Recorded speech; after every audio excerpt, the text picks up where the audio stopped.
مرکز کی شیعت جو ہے وہ علیحدہ کر سکے گی کہ وہ سندھ کی شیعت الگ ہے اور ہمارے ریسٹ آف جو پاکستان اس کی شیعت الگ ہے؟ یہ تو نہیں ممکن ہوگا. ایسا ہی ہے. اور دوسری اہم بات یہ کہ سندھ ایک بڑا صوبہ بھی ہے ساتھ میں ساتھ، اور اہم بات یہ کہ کراچی آبادی کے لحاظ سے، شیعہ آبادی کے لحاظ سے سب سے بڑا شہر ہے اور ایک قوت رکھتا ہے.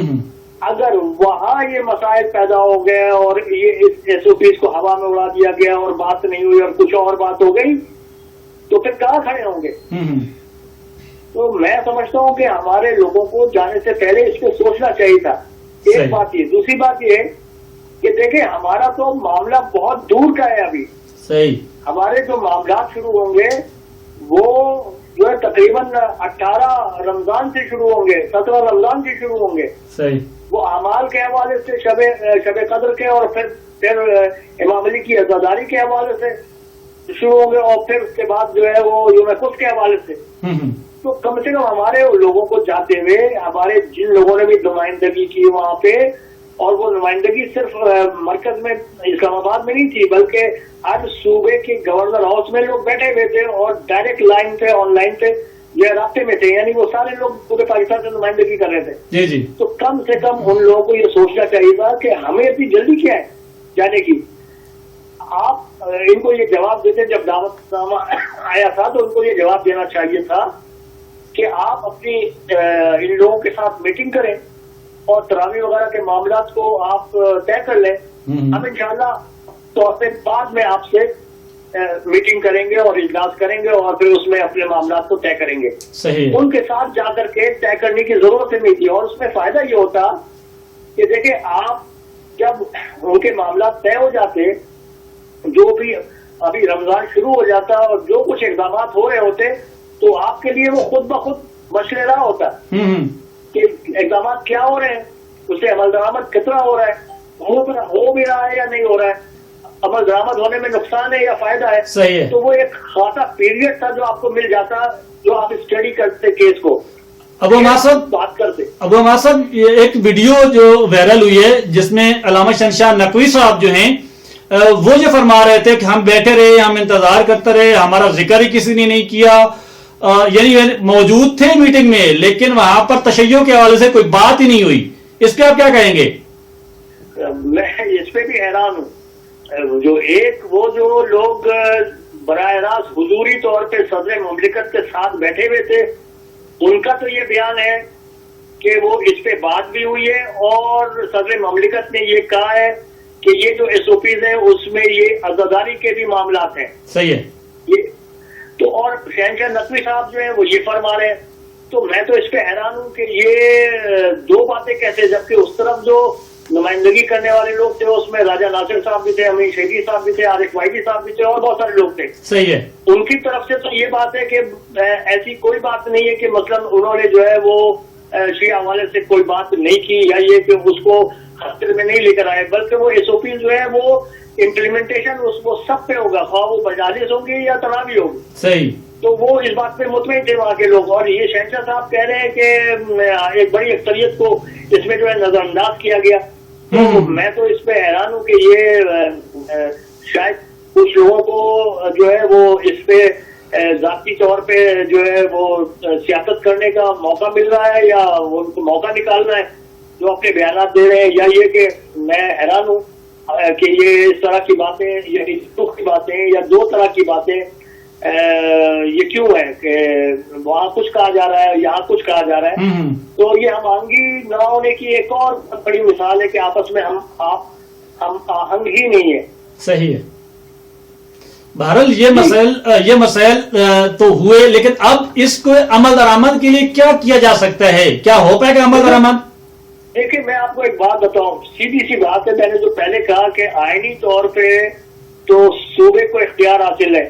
مثلا صوبہ پنجاب بھی اگر کہتے ہیں کہ ہم اپنی نئی ایس او پی جاری کریں گے، نئی میٹنگ کریں گے، وہ اس کو اختیار حاصل ہے. صحیح. اور صوبہ سندھ تو یہ میں نے پہلے کہا صوبہ سندھ تو کرے گا یہ، اور صوبے ہمارے لوگوں کو یہ بھی سوچنا چاہیے تھا. اس میں پاکستان میں جو کورونا ہے نا اس کی 3 جہتیں ہیں. میں تھوڑا سا اس پہ کہہ دوں آپ کو. صحیح ہے. وہ ایک جہت تو کورونا کی ہے کہ کورونا ظاہر اور ایرانی کورونا ہے. دوسری جہت یہ ہے کہ یہ کورونا جو ہے وہ عمرے کے لحاظ سے حاجی اور سعودی کورونا ہے. صحیح ہے. اور تیسری جہت یہ ہے کہ یہ اقتصادی طور پہ جو ہے وہ اس کو استعمال کرنے بحثیت سے ہتھیار استعمال کرنے کے لیے یہ بہترین ہتھیار ہے کورونا. ٹھیک ہے. اور جو کہ نظر آتا ہے کہ مثلاً دنیا کو یہ باور کرانا کہ ہمارے قرضے معاف کیے جائیں. صحیح ہے. اور پھر یہ کہ امداد کا لینا وہ کورونا کو ایک اقتصادی ٹول کے طور پہ استعمال کیا گیا. تو یہ جہتیں الگ ہیں. اور اس میں ایک جہت جو ہے وہ آپس کی رساکشی ہے, سیاسی فصل ہے. صحیح ہے. صوبے وفاق کے معاملات ہیں اور اس میں سر فہرست سندھ حکومت اور وفاقی حکومت کا معاملہ ہے. صحیح ہے. لہذا ایسے میں سمجھتا ہوں کہ ہمارے لوگوں کو بہت ہی ٹھنڈے دل سے آرام سے جسے کہتے ہیں ویٹ اینڈ سی کی پالیسی اپنانی چاہیے تھی.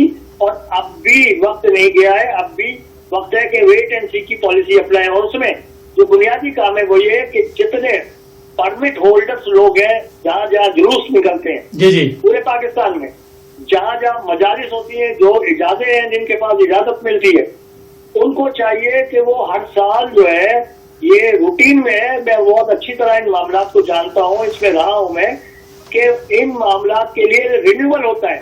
صحیح ہے. وہ اجازت تو ہوتی ہے لیکن اس کو ہر سال رینیول کے طور پہ جو ہے وہ درخواست جو ہے ڈی سی میں یا جو متعلقہ ادارے ہیں ان کو بھیجا جاتا ہے. صحیح ہے. تو ہمارے لوگوں کو چاہیے پہلے فیز میں ڈی سیز کو یا جو متعلقہ ادارہ ہے ان کو اپنی درخواستیں ارسال کریں, بھیجیں, جیسے کہ ہمیشہ ہوتا ہے. ہمیشہ کی یہ روٹین ہے. صحیح. جب وہاں جائے گی آپ کی درخواستیں تو آپ کو وہاں سے کوئی نہ کوئی جواب ملے گا. ملے گا وہ یا تو یس میں ہوگا یا نو میں ہوگا. یہ کہا جائے گا ہم اس پہ بھی بات کریں گے, میٹنگ ہوگی. تب تک ہوتے 29 شعبان یعنی سمجھے پہلی رمضان آ چکی ہوگی اور آپ کے سامنے صورتحال واضح ہو چکی ہوگی کہ پاکستان سے کیا ہونے جا رہا ہے.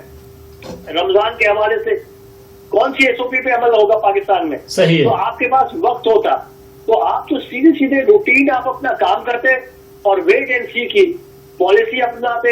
اور اس کے بعد جب آپ کم سے کم 3, 4, 5 رمضان تک صورتحال بالکل واضح ہو جاتی پورے پاکستان کی. صحیح ہے. جب یہ واضح ہو جاتی تو پھر آپ اپنا اسی سینیریو میں اس کو سامنے رکھتے ہوئے آپ اپنا لاہ عمل بناتے اور اس کے بعد سے آپ آگے بڑھتے. لیکن آپ پہلے سے اس میں شامل ہو جانا میں سمجھتا ہوں کہ یہ غیر دانشمندی ہے. یہ دانشمندانہ فیصلہ یا دانشمندانہ اقدام نہیں کہلائے گا میری نظر میں. اب عمار صاحب اصل میں ایک مسئلہ یہ بھی آ رہا ہے کہ پاکستان کے اندر شیعہ مساجد کے اندر نماز با جماعت کا مسئلہ بھی تھا. اگر یہ لیٹ کرتے تو نماز با جماعت کے حوالے سے چونکہ ان کو اجازت نہیں ملنی تھی. دیکھیں اہم بات یہ ہے کہ میں اس پہ ایک اور بات بالکل آپ نے جو کہا وہ میں کہوں کہ ہمارا معاملہ جو ہے نا, ہم یہ نہیں کہ ہمارے اگر دوسرے بھائی جو ہے وہ اندھے کنویں میں کود رہے ہیں تو ہم بھی جا کے کود جائیں. ہمارے شرعی معاملات ہیں, ہمارے مراجعین ہیں, ہمارے مجتہدین ہیں, ہمارے پاس فتاوے موجود ہیں. ہم اس طرح ایک تو باجماعت نماز ہماری ہو نہیں سکتی, ممکن نہیں ہے اس فاصلے سے.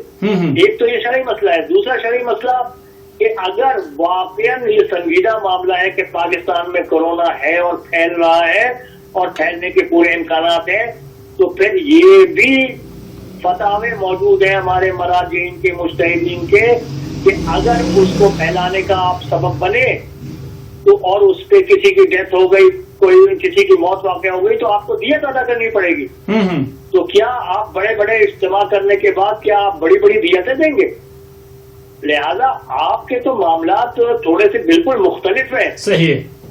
آپ کو تو بالکل اپنے ان تمام معاملات کو دیکھیں, پاکستان کے جو میں نے کہا سیاسی معاملات کو بھی دیکھ کے آپ کو اسٹیپ لینا چاہیے. صحیح ہے. کہ کون کس سے کھیل رہا ہے, وفاق اور صوبے کی لڑائیاں تو نہیں ہے. پھر آپ کو آئینی معاملات دیکھنے چاہیے تھا کہ آئینی اختیار صدر کو حاصل ہے کہ نہیں ہے کہ وہ یہ SOP جاری کریں. صحیح. پھر آپ کو یہ شرعی معاملات بھی دیکھ کر آپ کو اسٹیپ لینا چاہیے تھا کہ ہم